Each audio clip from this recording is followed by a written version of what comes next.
Lauréat, catégorie professionnelle. Charles Sagalan. A64.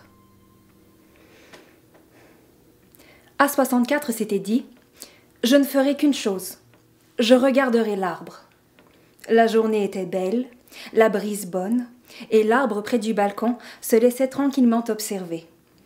Sa ramure remuait à peine. Ses feuilles, quand on les détaillait, se révélaient oblongues et dentelées.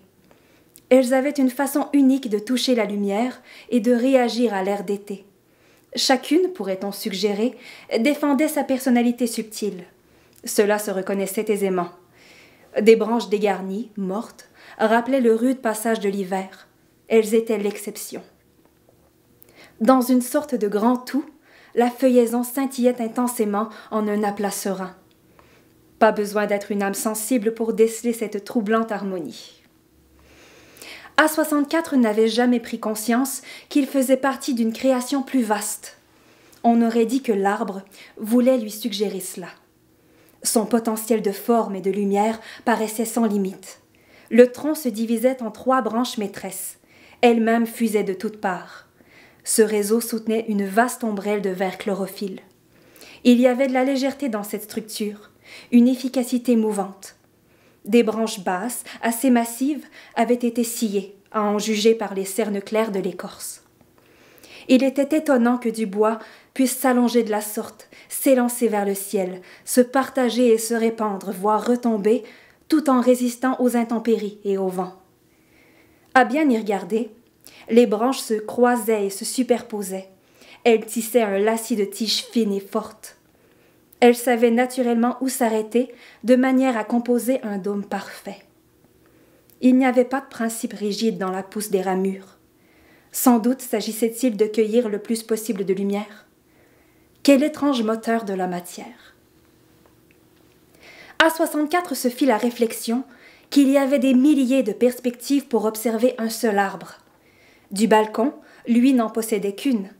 Il aurait bien aimé varier son point de vue sur cette vaste ramure chargée de feuilles, la considérer de très loin, simple touche fuyante, ou la parcourir d'en dessous, comme un écureuil dévalant son réseau de branches, l'approcher comme une corneille ou une mésange, ce qui n'est pas la même chose quand vient le temps de s'y percher ou d'y faire son nid. On pouvait même imaginer une chenille trouvant sa volupté à grignoter une immense feuille et une larve frayant son couloir dans l'aubier. Impossible d'épuiser ce qu'il y avait à voir de l'arbre. Cela provoquait une restriction inconfortable, presque douloureuse, pour qui peut ressentir la douleur. A64 prit la mesure de ce qu'il n'arriverait pas à connaître d'un tel être végétal. La nuit, ce devait être un monde en soi, filtrant la lune et abritant on ne sait quel insecte. Mais attention, se répéta-t-il, mon but est de regarder l'arbre. Et il le détailla longtemps, sans se lasser.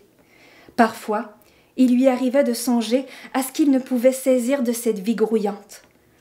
Une forme de tristesse s'installait alors, une sensation où le mental n'avait pas sa voix.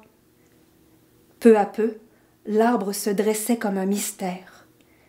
Du balcon, on pouvait supposer que son système racinaire s'étendait aussi largement que sa houppe, et qu'il communiquait par un lot de radicelles avec ses congénères. L'arbre nourrissait le mycélium de champignons amis, pas tous les champignons, seulement ceux que son espèce avait apprivoisés et qui comptaient parmi ses alliés. C'était tout un réseau d'échanges et d'entraide, d'existences souterraines, auxquelles le regard n'avait pas accès. Pas une racine apparente, d'ailleurs, ne trahissait ce monde caché. Plongeant dans la pelouse moelleuse, l'arbre n'avait pas eu besoin de développer ses doigts crochus qui s'agrippent au mauvais sol. Ce devait être un bonheur de goûter l'abondance nourricière d'une terre grasse et meuble. Cette nostalgie qui grandissait, d'où venait-elle? A64 se demanda s'il pouvait observer des signes de déclin sur un spécimen aussi majestueux. Il discernait bien un peu de mousse verdâtre à la base du tronc, et l'écorce, c'était un phénomène en soi, un miroir du vieillir. Comme il aurait voulu y promener son regard.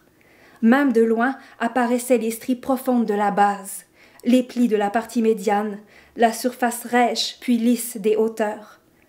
L'arbre cumulait les âges, portant sa progéniture à la cime et ses ancêtres aux racines. Quelques feuilles comportaient des taches rouilles. Rien qui puisse donner à penser que ce vivant couvait quelques symptômes de dégénérescence ou de décomposition. L'arbre était bien vivant, et il continuerait de croître longtemps. Cette pensée court-circuita le reste. A64 se dit encore qu'il ne savait pas regarder l'arbre. Il n'en voyait que les détails, la matrice superficielle. Sa vraie nature lui échappait. Pour le temps qui lui restait sur le balcon, il décida de scruter autrement. Mieux valait aborder l'être végétal d'une manière intuitive. Il coupa donc la source de ses images visuelles, olfactives et sonores. Au bout d'un moment, il pressentit l'entièreté de l'arbre. C'était une mouvance tranquille et ample. Il n'y avait pas de mots pour la cerner. La conscience communiait simplement avec ce qui faisait l'arbre, sans stimuli, sans raison, par une incroyable appartenance. Pourquoi ne pas avoir tenté cette expérience auparavant? A64 sut que la conclusion était arrivée à une succession de bruits dans l'escalier. Une perturbation se propagea en lui. Des informations qui lui auraient paru triviales le heurtaient à présent. L'homme de service venait d'entrer et se dirigeait vers le balcon. La vérité factuelle le choquait. C'est le mot, oui, le choquait. Son modèle déclaré désuet, il serait relégué à la ferraille. Tout simplement, brutalement, sentait-il pour la première fois. Car un constat se révélait limpide, comme l'immense feuillaison qu'il scruta jusqu'au dernier instant. Il commençait seulement à voir l'arbre.